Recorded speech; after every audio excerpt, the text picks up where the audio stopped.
Good evening, everyone. It gives me very great pleasure to welcome you all to the first in this year's series of Readers' Lectures.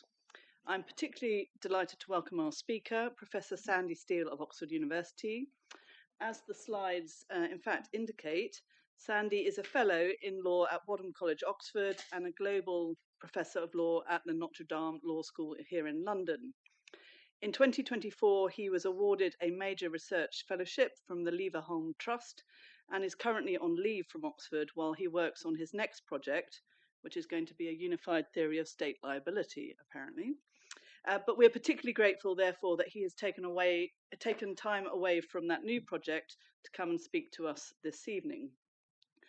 Now, Sandy's biography on the Oxford University website indicates that his main academic interest is in philosophical and doctrinal questions about foundational issues in private law across common law and civilian jurisdictions. He has published many articles on such subjects, and in particular on the law of tort, and his articles have been cited on numerous occasions by the UK Supreme Court, as well as the Supreme Court of Canada and the High Court of Australia. In 2024, so last year, Sandy published a book entitled A Mission in Tort Law, the foreword to which was written by Lord Reid. He expressed the view in the foreword that it could be anticipated that the work would influence thinking in the courts and elsewhere about the law of tort. In his recent review of the book, Lord Burrows, who I'm also particularly delighted to welcome here tonight, described it as a very important addition to the literature on tort. Lord Burrows further noted that although the book was written before 3 recent decisions of the Supreme Court on omissions in the tort of negligence, those judgments are, and I quote, very much ad idem with most of Sandy's thinking, and where his thinking goes further, it provides real food for thought.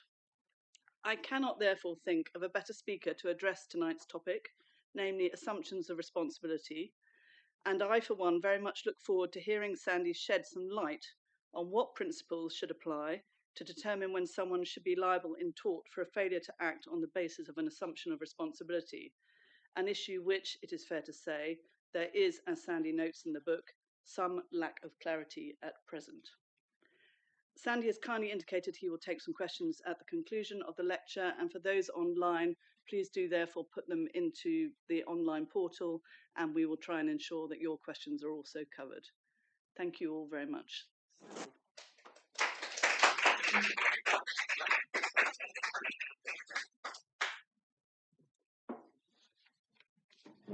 Okay, well, thank you very much to the Master Reader for the invitation to be here to speak. It's a real pleasure to do so, and also thanks very much to Kerry Upham for all of her assistance with the lecture.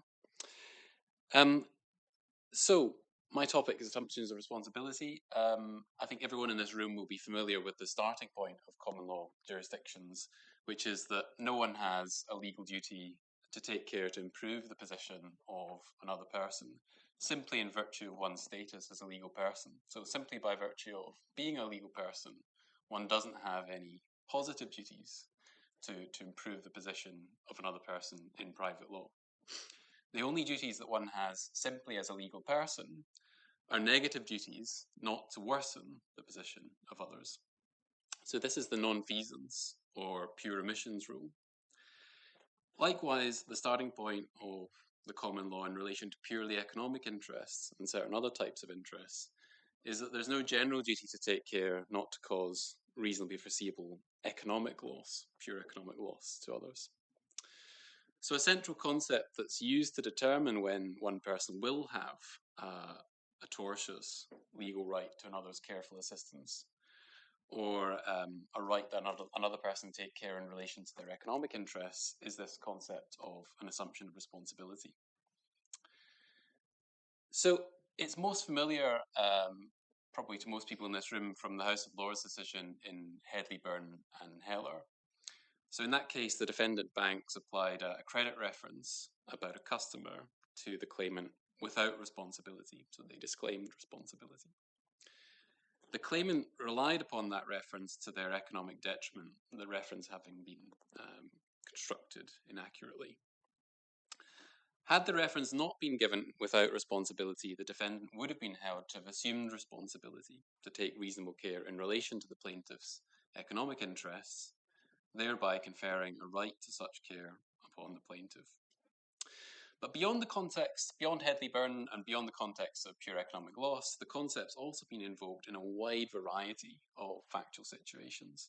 So it's been invoked to explain why an ambulance service has a duty carefully to respond to an accepted emergency call, why a doctor has a duty to take care to improve their patient's health, why a bailee has a duty to take care of a bailor's property, why an employer has positive duties to their employees, why a school has a positive duty towards its pupils, why a finder of goods has a duty to take care of them, and why a social work department which monitors but doesn't take into its charge a vulnerable child does not have a positive duty, not having assumed responsibility to the child. Why police officers who fail to investigate a reported threat against a person's life do not have a positive duty to investigate the threat carefully, and why a person who commences the protection of another from a risk does not, by that fact alone, have a duty to continue the protection carefully. So as you can see, it's used in a very wide range of cases to determine whether someone has what I'll call a positive duty, so a duty to improve the position or to take care to improve the position of another person, and a duty of care in relation to another person's purely economic interests. So at a sort of very high level of abstraction, all of this seems kind of unproblematic. So on the one hand, we've got these basic rights and duties in tort law, which we have simply by virtue of being legal persons. So my duty not to trespass against your person is just a duty that I have by virtue of a human being. And then we've got these kind of add-on ones, the acquired ones, which we acquire by virtue of some kind of voluntary act. So the duties which depend upon some sort of voluntary act on the part of the duty bearer. And the fact that some rights and duties are acquired meets the objection that's often made against positive duties, you might think. So it's often said that positive duties are more invasive of a person's freedom, because it's, roughly speaking, it's more difficult to prevent harm than it is not to cause harm yourself. So it's more costly to comply with a positive duty than a negative duty, other things being equal. Or that positive duties in some sense instrumentalize a duty bearer for the benefit of others. They treat people merely as a means for protecting other people's welfare. So the normative logic, if you like, of conditioning some duties upon a voluntary act seems readily understandable because it seems to meet these objections. It conditions the existence of the duty upon a person's choice to assume the duty. So the restriction on their freedom is at least self-imposed. But difficulties begin to emerge with this idea of assumption of responsibility when you ask an apparently simple question. So the simple question is, what is an assumption of responsibility? So let me canvass a few possibilities just at the outset. I'm going to return to these in some detail later. So first of all, it clearly doesn't depend upon the subjective intention of the duty bearer to acquire a legal duty. So the courts have emphasised that it's an objective question. So Williams in Natural Life Health Foods, Lord Steyn says, the touchstone of liability is not the state of mind of the defendant. So it doesn't depend upon a subjective intention on the part of the defendant to acquire a legal duty. Nor does it depend in every case upon it being true that a reasonable person would believe that the duty bearer has a subjective intention to acquire legal duty. So if I find your goods and I take them into my possession, I come under a legal duty in respect of them, a positive legal duty in respect of them, regardless of how other people might construe, even reasonably, my intention in taking possession of your goods. Perhaps I'm wearing my anarchist t-shirt, which says, no responsibility assumed, no intention to acquire duty here. That doesn't matter, so long as I take the goods into my possession, I come under the relevant duty. So it doesn't seem to depend upon either a subjective intention to acquire the duty or an objective intention, at least in all cases.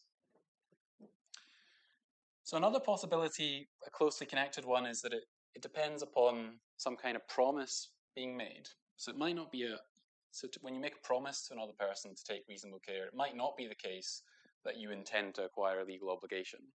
And it might not be the case that another person reasonably believes that you have an intention to incur a legal obligation.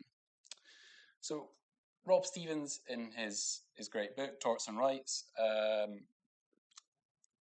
has this kind of view of assumption of responsibility. So he thinks that what unifies all of those examples I mentioned at the outset is that they all involve one person promising another person that they'll take reasonable care in respect of some matter. So promising is, on one plausible analysis, it's communicating an intention to incur an obligation by virtue of making the communication. So when you promise someone something, you're communicating an intention to incur an obligation to do something by the act of communication. But it doesn't have to be a legal obligation. If I promise to wash the dishes, I'm not intending to incur a legal obligation. But this also seems problematic as an account of the whole field. So again, if we think about the finder case, when I pick up your goods, again, I'm not necessarily promising anything when I find your goods, yet I'm said to assume responsibility in doing so. It's not necessarily the case, I think, that parents promise their children that they will take care of them. Perhaps they might typically do so, but we can imagine cases of parents who pick up their children from the hospital and they whisper in their ear, "Don't rely upon me for anything." So it's possible, I think, to act as a parent without having made a promise. And is it really the case that doctors make a promise to their unconscious patients that they will take reasonable care of them? So promising doesn't seem to be a necessary condition of assuming responsibility. Another possibility then, as a unified account of the field, is that assuming responsibility involves taking on a task for another person. So Donal Nolan has an excellent paper, Assumption of Responsibility, 4 Questions. It's a Current Legal Problems lecture, where his suggestion is that all of these, or the majority of instances of assumption of responsibility, involve one person taking on a task for another person. And this fits a wide range of the cases. So bailees take on the task of looking after the bailor's property. Doctors take on the task of looking after their patients, and so on. I think there are at least 2 difficulties with this as an account of the entire field of assumption of responsibility. Essentially, they can be put as an objection of over-inclusiveness and an objection of under-inclusiveness. So the over-inclusiveness objection is that there are many tasks that I can commence for another person which don't trigger legal liability, don't trigger any kind of positive duty in respect of them. So if I'm sitting on a beach and not where I'm often to be found, has to be said, if I'm sitting on a beach and I notice an unattended child, and I start monitoring the child in case the child goes into the water and gets into some sort of danger. So I've started this task, the task of monitoring a child on a beach, but maybe I fall asleep and I don't do anything further. It's crystal clear that I won't be under a positive duty, even though I have commenced the task of monitoring this child on a beach. So that's the respect in which is it's over-inclusive. It also seems to be under-inclusive in that in some cases, it doesn't seem like taking on a task is necessary for the acquisition of a legal duty on the basis of an assumption of responsibility. So suppose that I agree to come and feed your dog when you're off on holiday, and relying upon me to do so, you leave your dog unattended and you go off on holiday. So I think in these circumstances, I'm under a duty to take reasonable care of your dog. And this is true even if I never take on the task of looking after your dog. So suppose I never commence performance of looking after your dog. Every time I should be taking care of your dog, I just fall asleep and never actually commence performance of the task. But again, it seems like I am under a legal duty to take reasonable care in relation to your property, the dog. So against this background, it's tempting to be a kind of skeptic about assumption responsibility. So once one leaves behind the idea that assumed responsibilities always rest upon either a subjective intention or an objective intention, or a promise, or taking on a task for another person, it's tempting to become skeptical about the whole idea. So Jane Stapleton has argued in her book, 3 Essays on Torts, that assumption of responsibility is merely a label behind which lurk various normative considerations which aren't really anything to do with the duty bearer's choice to incur a duty.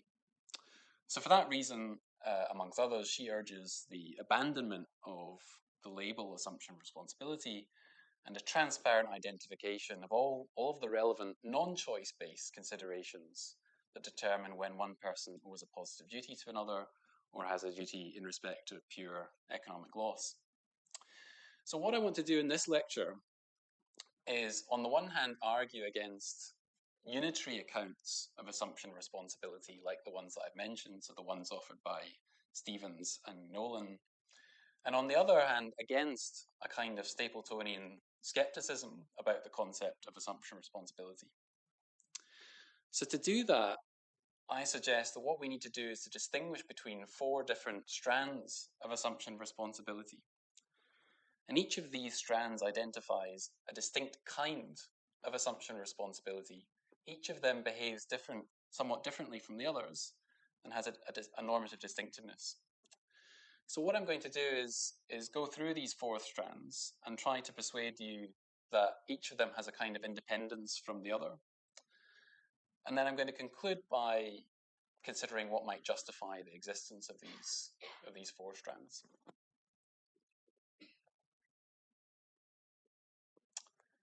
That's why my lecture is called Assumptions of Responsibility. Okay, so here are the 4, here's a sort of preview of the 4 different strands. Strand 1, as we'll see, has got 2 substrands, but it's a principle based on foreseeable risk of detrimental reliance created by a promise. Second, a principle based upon certain kinds of special relationship. Thirdly, a principle based upon taking charge of persons and things. And fourthly, a principle based upon occupation of a role. Okay, so here's the first strand. So I've called this P, in my book I call this P1, I've just unthinkingly transferred that terminology into this slide. But this is where a promise, someone makes a promise and it creates a foreseeable risk of harm to another person's interest when that interest is protected by a general right. So we've got general rights to our body, property, physical freedom, in the sense that these are rights that we have simply by virtue of being persons, and they're owed by all persons in the jurisdiction. So a good example of this principle is a case called Welsh and Chief Constable of Merseyside Police. So a Crown Prosecution Service solicitor agreed with the claimant's solicitor to inform the Magistrates' Court that the claimant's charges had earlier been considered in sentencing in the Crown Court. So in reliance upon this assurance, the claimant didn't attend his bail hearing for those offences in the Magistrates' Court and was consequently arrested. So it's held to be strongly arguable that the CPS solicitor was under a duty to take care to inform the Magistrates' Court in this instance, in virtue of the assurance that they would do so.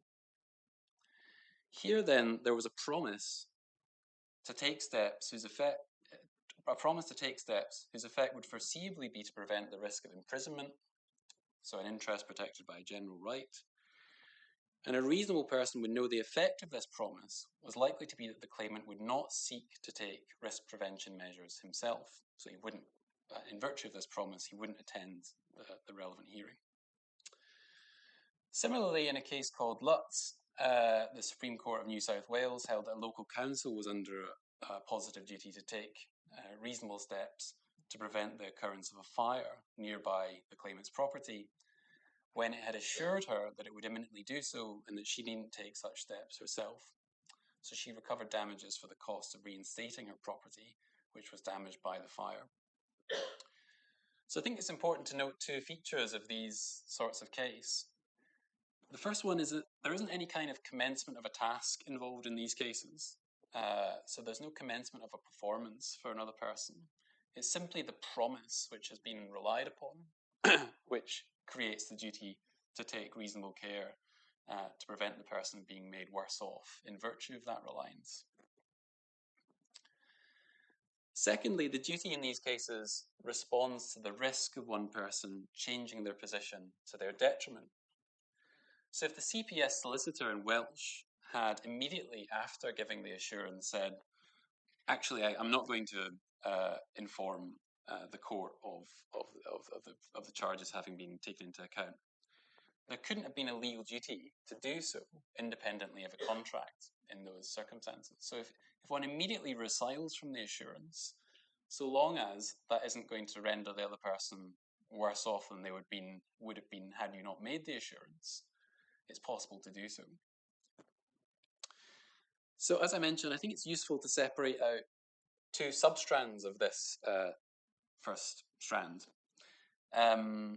So in one category, the duty to act is simply an entailment of the general duty not to cause reasonably foreseeable risk to an interest protected by a general right.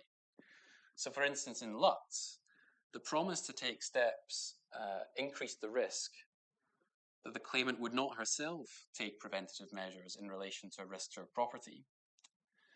So promises, by reasonably inviting another person to trust that another person will act in a certain way, can be dangerous things. They can be risk-creating things. So in short, a promise can simply be one causal means by which one person increases the risk of harm to another person's general right. So this is why I would suggest the promise can sometimes generate a positive duty to a non-promisee, so to someone to whom the promise hasn't been made. So a good example of this is the Sherrick case. So in this case, the police promised the deceased's mother that they would check on her. She had a history of serious mental health problems. And in reliance upon this promise, the deceased mother didn't visit her daughter's home to check on her. And sadly, she had taken her own life. The police were held to be under a duty of care to visit the deceased's home, even though the promise was made to her mother. So this can be explained on the basis that by making a promise to her mother, the police had endangered her by depriving her of a possible source of assistance to her rights. So her mother would otherwise have visited her and checked on her, and by promising the mother that they would do so, they deprived her of a possible means of assistance, of protection to her general rights. In the second substrand, the promise does more work than this. That is, it does more than just trigger a risk that falls within a general or a basic right. Instead, it generates a kind of freestanding entitlement to rely upon another's statement or a task that they take on in relation to one's economic interests. So Headley-Byrne itself is in this substrand. So the service provided in that case, absent a disclaimer, would have carried with it an implied promise that care had been taken in constructing the reference. And generally, though not always, it's reasonable to rely upon another person's promises that care has been taken. A similar role, one might say, is played by promises in the doctrine of promissory estoppel. So the promise generates an entitlement to rely upon a promise, and it entitles you to reliance-based expenditure, albeit the Supreme Court has recently held that the entitlement may may even extend to protection of the performance interest itself. Okay, so that's my first type. The second type is relationships. So special relationships are typically described as a source of positive duties in tort law, but the relationship between special relationships and assumption responsibility is not always entirely clear. Sometimes the ideas are equated, such that all special relationships are forms of assumption responsibility. So my suggestion is that there is at least a distinctive strand of assumption responsibility where a person chooses to occupy a relation with another person, and this itself creates positive duties owed by one to the other.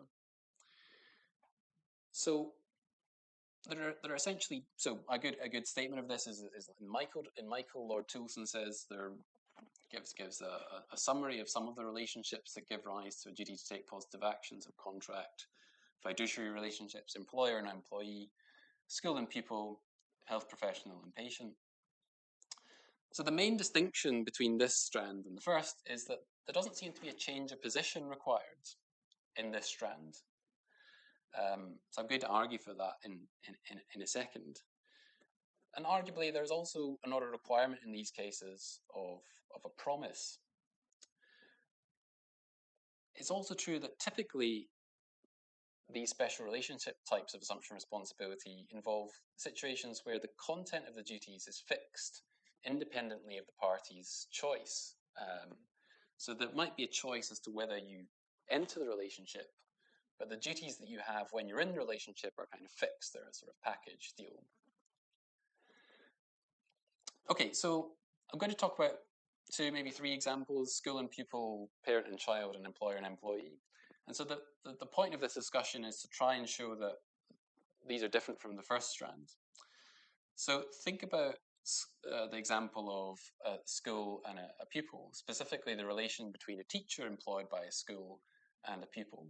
So it's clear that teachers are under positive duties to pupils, both in relation to immediate dangers to the pupil's physical health that arise during school hours, and the identification of special educational needs.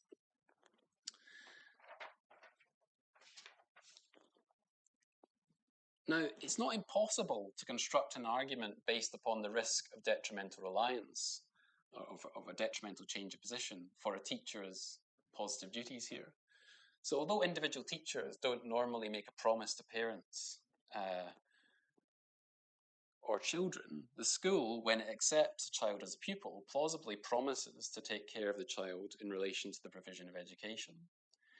So it's foreseeable as a general matter that parents will rely upon this promise by entrusting the child's safety to the school each day. So you might say there's a sort of general promise made by the school on which parents rely, and it's because of this that the school has a positive duty to take care of the child when the child is at school. So it just becomes an instance of the first strand. But suppose the school knew that the parents had no interest in the child's welfare and showed no concern about the child's safety. It's hard to accept that the child would not be owed a duty in these circumstances, since the parents did not change their position on the basis of the school's promise. So it seems very unlikely the courts are likely to entertain the argument that the school's promise did not ultimately worsen the child's position. The simple fact that the child has been accepted as a pupil of the school seems to be taken to justify a positive duty to the child in relation to the provision of education.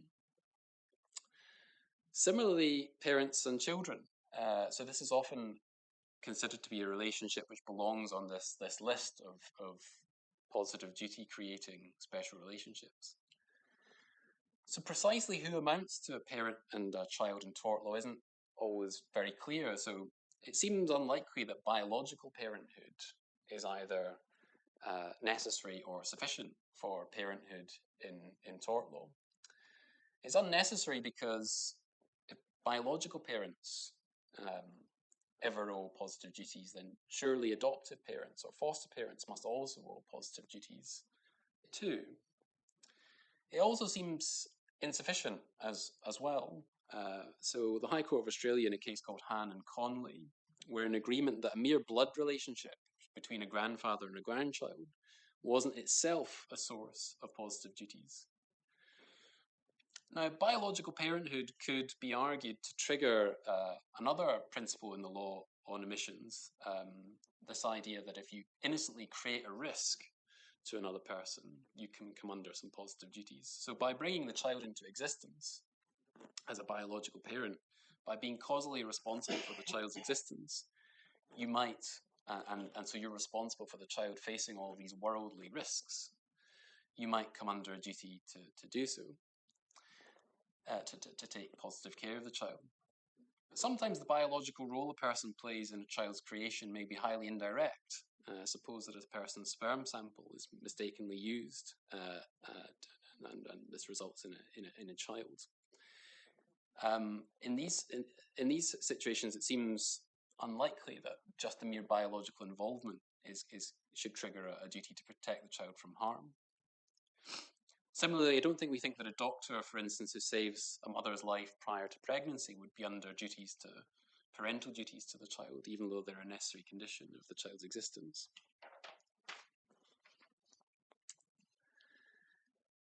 So a parent in the tort law sense seems likely to be someone who has accepted a wide-ranging responsibility to care for the child's welfare and who has entered into performance of that accepted responsibility. So being in that kind of relationship with a child is often going to trigger other reasons for being under positive duty. So as I said, it's often going to make it the case that you create risks to the child. So if a parent brings a child to a swimming pool, just in the same way that if a non-parent brings a child to a swimming pool, they come under positive duties. But that's not really an instance of a parental duty as such, because it's just a sort of creation of risk that we all might create. And frequently, the kind of control that parents exercise over children secludes the child from other people's assistance. So in that way, it might be thought to create a risk to the child. So by exercising this authority over the child, other people are dissuaded from intervening and helping the child, and that creates a danger to the child. But again, that's not a distinctively parental duty. So here is an example where it seems very plausible that a person would have a parental legal duty to protect a child from harm, and it's not possible to explain this duty by reference to the other types of reason which give rise to positive duties. So suppose this is a slightly artificial example, but bear with me. So suppose that a parent one is looking after a child one afternoon, while parent two is supposed to be at work. Parent one takes child on a shopping trip over lunchtime. Unbeknownst to parent one, parent two is having an affair, and by coincidence, the pursuit of this affair brings parent two to the same area. So parent two sees child wandering down the street, having eluded parent one's control. Parent two is concerned about his affair being observed by parent one, and so decides not to intervene. The child's seriously injured by a car. So here parent two can't be said to have a positive duty to intervene on the basis of present custody of the child or of creation of a danger. So they didn't directly create the danger to the child in this instance. An argument based upon a promise seems artificial here. We don't need to identify a specific promise made by parent two to the child on which the child then relied in order to generate a positive duty. Instead, it seems highly likely that parent two would have a legal duty to intervene here. And the reason is simply that parent two has assumed a relatively wide-ranging responsibility for the child by accepting a parental caregiving role in relation to the child. And that fact itself generates a positive duty to take reasonable care to intervene. So I think this is consonant with what the Supreme Court says in HXA about the role of reliance or change of position in relation to assumption of responsibility. So in HXA, it's clarified that it's not a necessary feature of assumption of responsibility in all cases that there is reliance in any sense. And notably, that was said in the context of the partly analogous context of social services taking a child into temporary care. So the child might not in any sense rely upon a promise made by social services in those cases, but nonetheless that taking into charge of the child, taking the child into their charge itself is an assumption responsibility, and it doesn't require the child to have relied in any way.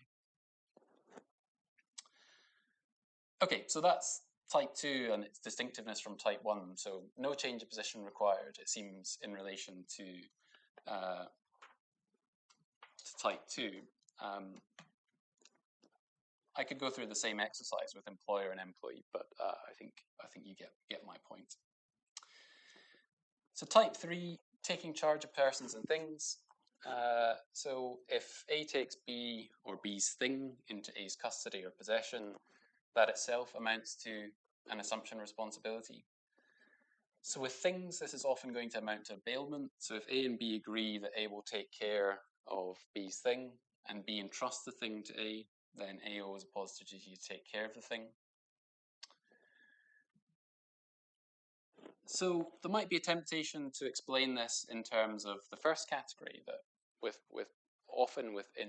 bailments, it's going to be possible to say that the bailee promises to take reasonable care, and on the basis of that promise, possession of the good is given up. And so you might say there's a reliance upon a promise which triggers the positive duty in those cases. But I don't think that works for finders. So with unilateral taking possession of a thing, so if I find your watch, there's some authority that I come under these two duties: a duty to take reasonable care of the thing, and a duty to take reasonable steps to make known the discovery with the aim of reacquainting the thing with the owner. But again, there's not necessarily any kind of promise in these cases, and no change of position on the basis of a promise. So I think the duty in these sorts of cases can be explained on a different basis, which is that in order for the non-consensual possession of another person's thing to be consistent with their entitlement to the thing, they have to hold the thing for certain purposes. So in order for the possession to be justified, it has to be held for certain reasons. And plausibly, one reason is either reacquainting the person with the object. Another reason is to take reasonable care of the object until it's reacquainted with its true owner.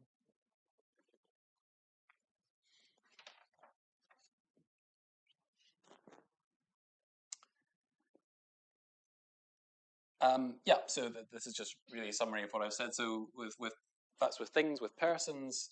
So if you transfer custody of a vulnerable person if A transfers custody of a vulnerable person, a child or a vulnerable adult, to another person, normally that's going to trigger the first principle. So it's going to be a condition of the transfer of that custody, that there's a promise made by one person to take care of the vulnerable person, and in reliance upon that, the care of that person is given up to the person who made the promise.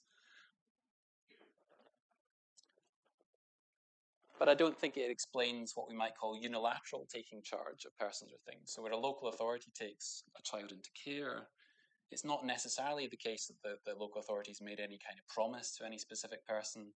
It's simply the fact that they've got this kind of control over the child that justifies them being under positive duties, independently of any kind of detrimental reliance upon a promise or any kind of change of position.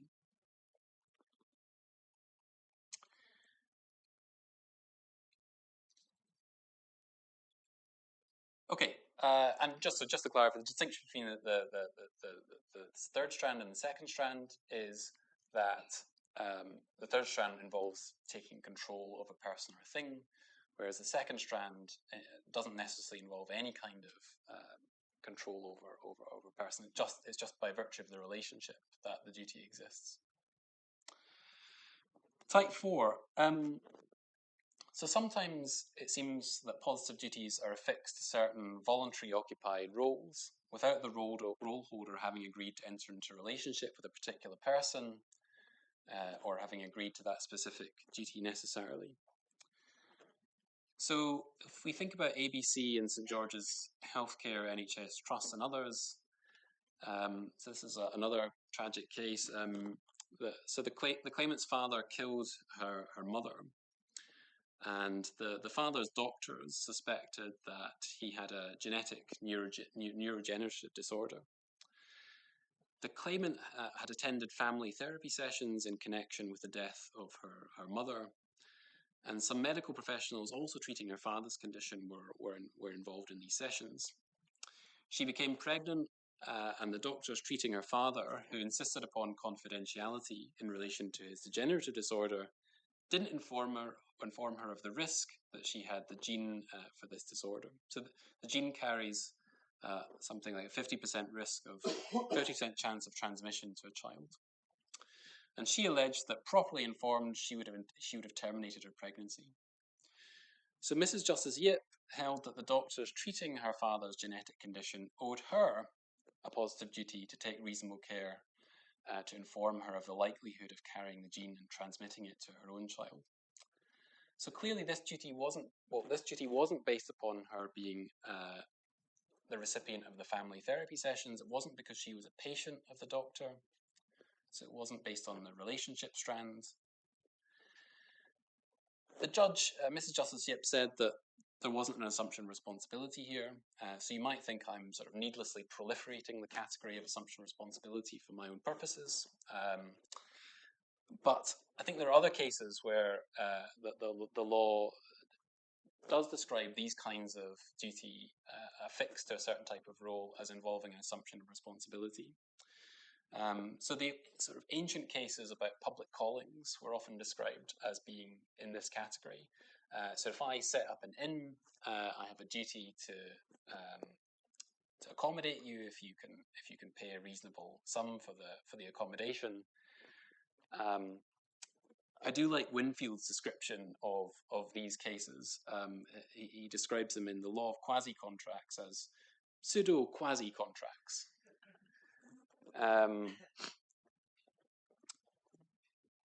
So there you go. So these are duties which arise when you've done the voluntary act of becoming a doctor or setting up an inn, and the law affixes some kind of positive duty to that voluntary action. But the choice of the duty only is at the entry point. The duties that you actually end up with are not within your voluntary control. And you're not agreeing to a relationship with a specific person in these cases, unlike with a special relationship strand.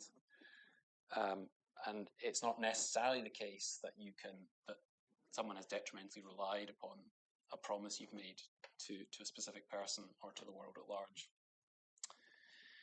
Okay, I'll wrap it up. So, taking stock, the central conclusion I've tried to argue for is that it's better to give up on a search for a unified analysis of assumption responsibility in the current law. So just as a descriptive matter, it seems impossible to come up with a kind of unified account of the whole field. Instead, I've tried to suggest that it's better to think of there being four different strands of assumption responsibility. So as we've seen, sometimes taking on a task or entry into performance is required, sometimes it's not. Sometimes reliance is required, sometimes it's not. Sometimes a promise is needed, sometimes it's not. So if that's right, then it would be better for the law to disaggregate the different strands of assumption responsibility. So it might be objected that my account of assumption responsibility lacks a neat, simple unity of Stevens and Nolan's views. So instead of simply asking whether one person took on a task for another or made a promise to take reasonable care, instead, courts are required to consider four possible bases for the existence of a positive legal duty or a duty in respect of economic interests. So that objection states the truth. This isn't a neat and simple account, but it fails, I think, as an objection. So the unified views simply don't fit the facts of the positive law. So it's better to recognise the law's complexity here and see what sense can be made of it. So by way of a final conclusion, let me change gear a little bit from the sort of analytical descriptive exercise that I've been doing to the normative and ask whether the law as we find it makes any kind of normative sense. So is it justified to have these 4 different strands? So to some extent, I think I've already suggested how aspects of the current law can be justified. So that the most straightforward of these, I think, are the first and the third strands. So the first strand, remember, imposes duties because of the risk of harmful or detrimental reliance created by a promise. So this strand seems justified, the first substrand of that strand seems justified by the interests that are protected by our basic rights, or basic rights in our body, minds, property. These basic rights entail duties not to impose unreasonable risks of harm. And one way in which you can unreasonably impose a risk of harm is by making a promise in certain cases. So the promise simply is one trigger of those general rights.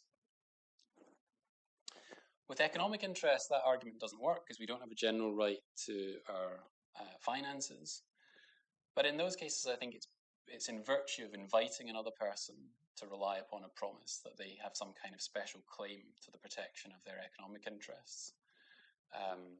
So where in the economic strand, it's generally only the case that the person to whom the promise is made gets an entitlement to rely upon it. There are some tricky cases, White and Jones, where one would need to say more, but it's in virtue of inviting another person's reliance by making a promise to them, which gives them an entitlement to rely upon the promise in that strand. The third strand, taking charge of persons and things, I think is justified in cases where the taking charge of is non-consensual by the need to reconcile the right of the person taken charge of, or the person whose thing has been taken charge of, with the control of another person. So finder's possession is only consistent with the rights of the owner if it's held for the benefit of the owner. In consensual cases where the person takes charge of a thing consensually, it's typically going to be true that there's an express or an implied condition of the transfer of the person or thing that care will be taken of the person or thing. So I think the cases where the transfer of possession of a person or thing is consensual can be explained ultimately by the first strand, because there's sort of an implied promise that care will be taken on which the person making the transfer relies. The more difficult strands are the second and the fourth. So it's very well to point out, you might say, the existence of these strands, but it's much harder to say, well, which relationship should carry special duties with them recognised in law? Which roles should carry special duties to others in the law? So in the US, the reporters to the third restatement on torts somewhat dispiritingly tell us that no algorithm exists to provide clear guidance about which policies and which proportions justify the imposition of an affirmative duty based on a relationship. And here I have, in some respects, some Stapletonian sympathies. So peering into the concept of a special relationship or a role is not going to help us very much in determining what the law ought to do in such cases. However, I think we can say some useful general things about what kinds of relationship ought to involve legally enforceable positive duties. So one major strand here seems to be the protection of persons who, due to lack of capacity, are unable to rely upon contractual bargains to protect their fundamental interests.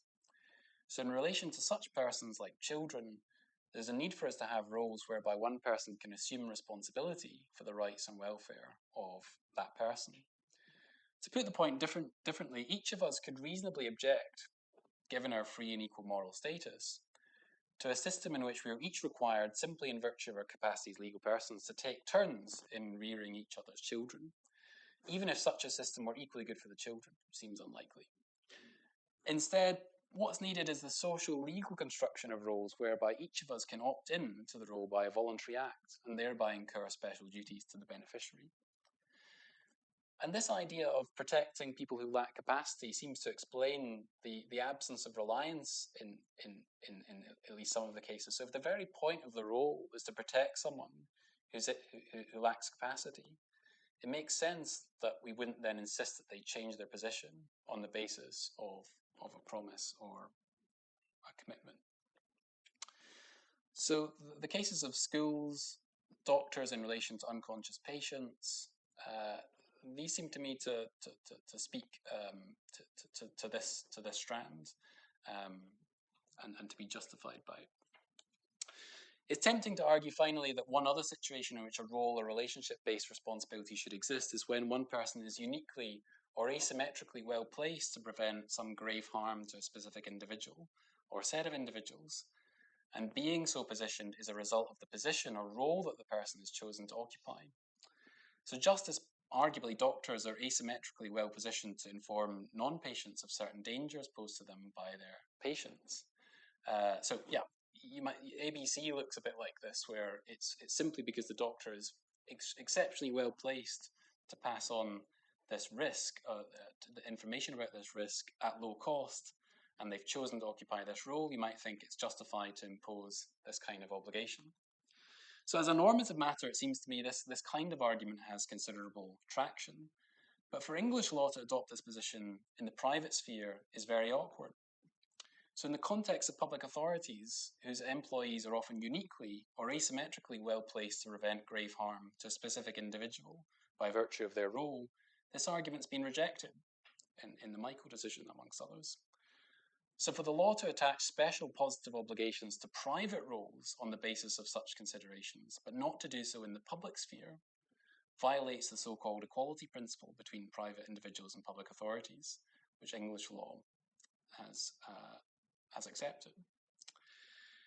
So in summary then, I've tried to argue that we shouldn't think of there being a single concept of assumption responsibility, but assumptions of responsibility comprising a principle about the risk of detrimental reliance on a promise, a principle based upon special relationships, a principle based on roles, and one based on taking charge of persons or things. So much more work remains to be done on the normative underpinnings of some of these strands, but I hope I've edged matters forward. Thank you.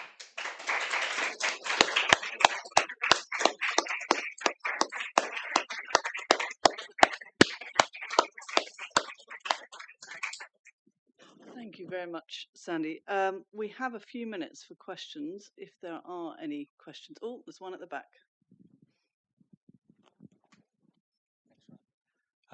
Thanks very much, Sandy. It was a really interesting paper. I've got a couple of thoughts which hopefully we can continue to debate later, but just a couple of quick ideas. First of all, I'm wondering whether this is the only taxonomy that you've considered. You will see in the new edition of Winfield that Donald's retreated a little bit from his unitary view of assumptions of responsibility, and I think he's accepted that there needs to be a distinction drawn between the rules that apply in physical damage cases and pure economic loss cases. I'm just wondering whether that might be another split that might explain some of the rules as opposed to your sort of fourfold classification. Just one quick illustration.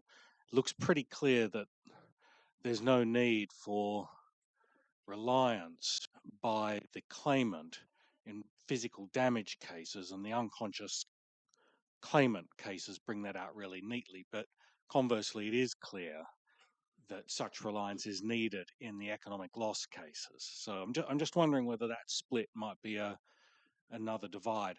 One really other quick hurried point is this, which is that I wondered whether the relationships category threatens to consume some of the other categories you devised. I can almost hear Jane saying that, well, you could describe any of the paradigms that you articulated in terms of a relationship. You could have shoesmith and highway user and call that a relationship, and it threatens to engulf the other categories in your taxonomy. But no, thanks, Sandy.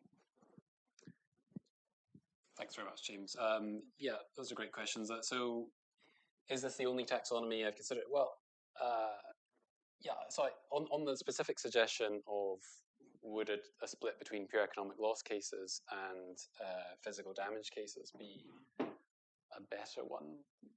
So I think one immediate thought is that there are some physical damage cases where it looks like there's some kind of reliance is required. So when you've got people of well, if we take the Sherrick case, for instance,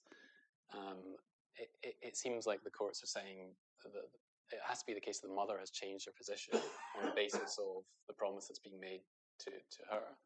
So there has to be some kind of worsening of, or risk of worsening in some cases, in physical damage cases. So that makes me hesitant to say that even we can just say as a general matter with physical damage cases, there's never any requirement of a risk of worsening.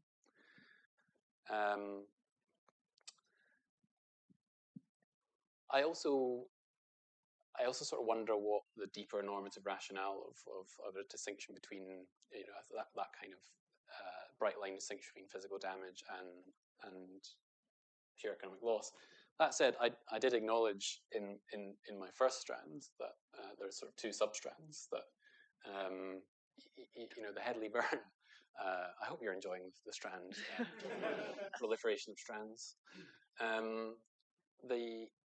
There's a distinction between cases of general rights. I wouldn't put it necessarily in terms of physical injury versus pure economic loss, but in terms between general rights, things that we think deserve the protection of general rights and things that we don't.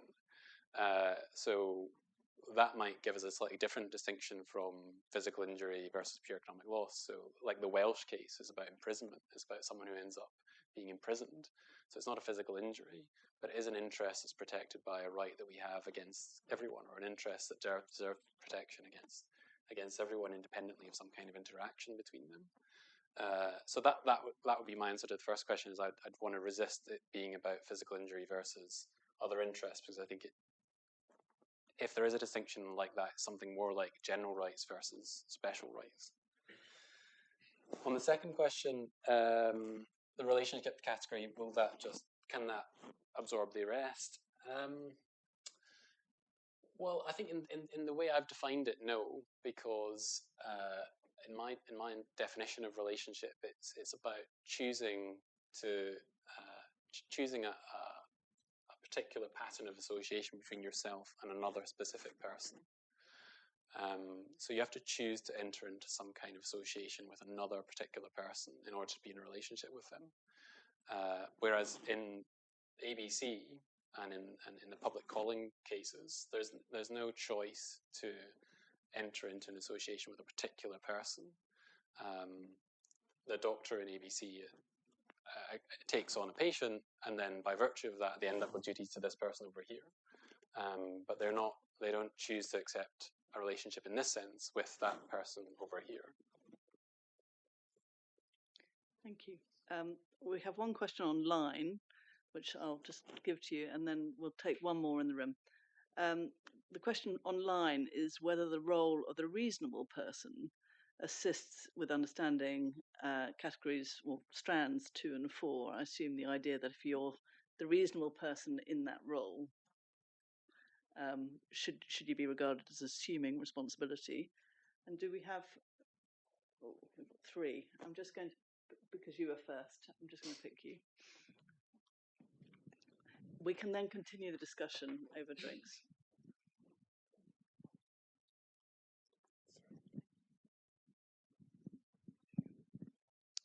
Thank you, Professor Steele. Last year in Tyndall, the Supreme Court and the leading judgment was given, I believe, by Lord Burroughs and Lord Leggett.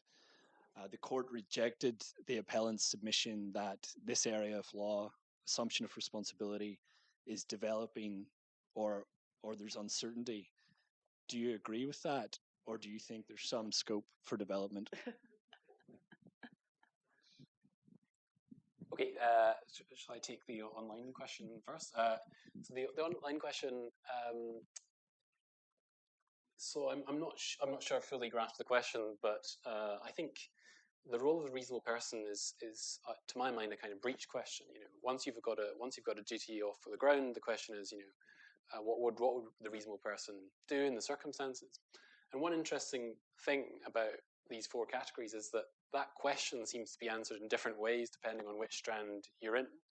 So one additional payoff, if you like, of this kind of view is that the question of what the standard of care is might be affected by what kind of strand you're in. So if you're a finder and you pick up someone's goods, so in German law, for instance, if you find someone's goods, you're only held to a gross negligence standard. So you've got to take positive care of the goods, but it's a sort of very minimally demanding standard. Whereas we don't apply that standard to doctors. So in some cases, so in the first strand, what's reasonable, I think, is determined by the content of the promise. So it's determined by what's objectively communicated by the promise. But in the role strand, it's got nothing to do with what's objectively communicated by taking on the role. So that's one major difference in how we work out what's reasonableness in terms of which category one's in. On Tyndall,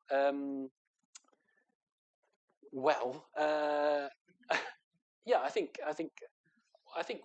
in HXA prior to Tyndall, I think the Supreme Court is also saying that assumption responsibility is not a unified concept, so it's consonant, I think, what I'm saying here. And I think it remains to be worked out precisely how these different categories of assumption responsibility work. And I think that's something that hasn't yet received sustained judicial analysis, is how these categories interrelate. So to that extent, I would say, yeah, I think this area, this is an area, if you like, still to be worked out. Thank you. Well, I think that is a good place to end. And of course, it then falls to me to thank you, Sandy, for an extremely clear exposition of what I have to say as a practitioner I still regard as not completely clear.